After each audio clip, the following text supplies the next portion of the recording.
السلام علیکم ورحمۃ اللہ وبرکاتہ۔ حضرت جی یہ نا لڑکے یہاں سے گئے تھے 26ویں روزے نا، یہ ٹوٹل 11 لڑکے تھے، 7 چک فتح شاہ کے تھے اور ایک گجرانوالہ کا تھا، ایک وزیر آباد کا تھا، ایک جو ہے لاہور کا تھا اور ایک کوئی افضل پور گاؤں ہے ادھر، شاید وہ گجرانوالہ کی طرف ہی ہے، وہاں کا تھا۔ یہ جا رہے تھے ادھر عراق جا رہے تھے، ویزے لگے ہوئے تھے ان کے زیارات کے، تو کوئٹہ انہوں نے عید پڑھی ہے، عید کے بعد اگلے دن یہ چلے وہاں سے تفتان کی طرف جا رہے تھے، تو رستے میں بلوچیوں نے ان کی گاڑی روک کے نا جی یہ کہہ کے نیچے اتارا ہے کہ جو پنجابی ہوں نیچے اتراؤ، تو 9 لڑکے جو ہے نا وہ آگے بیٹھے تھے، وہ اتر کے نیچے،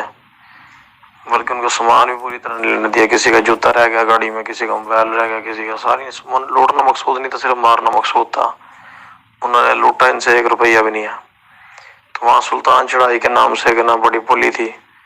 تو اس کے اوپر ان کو کھڑا کر کے پرلی طرح منہ کروا کے نا، تو انہوں نے سوچا بھی شاید ہماری چیکنگ کریں گے، تو پیچھے انہوں نے برسٹ مارا ان کو اور اوپر سے نیچے پھینک دیا۔ تو ہمارے جو 2 ساتھی بچے ہیں نا، ایک لاہور کا ایک شیخ فتح شاہ کا،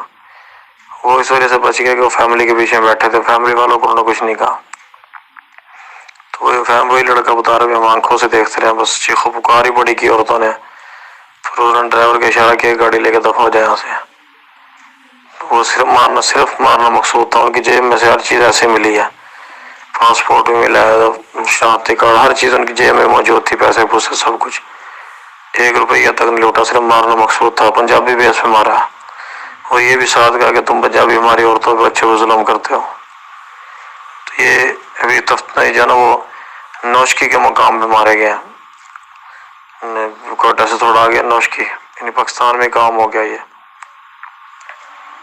بس یہ وہاں سے پھر کل ان کی لاشیں واپس آئی ہیں، پرسوں ان کا جنازہ وہیں ہوا تھا بلوچستان میں، کل پھر یہاں جنازہ ہوا کے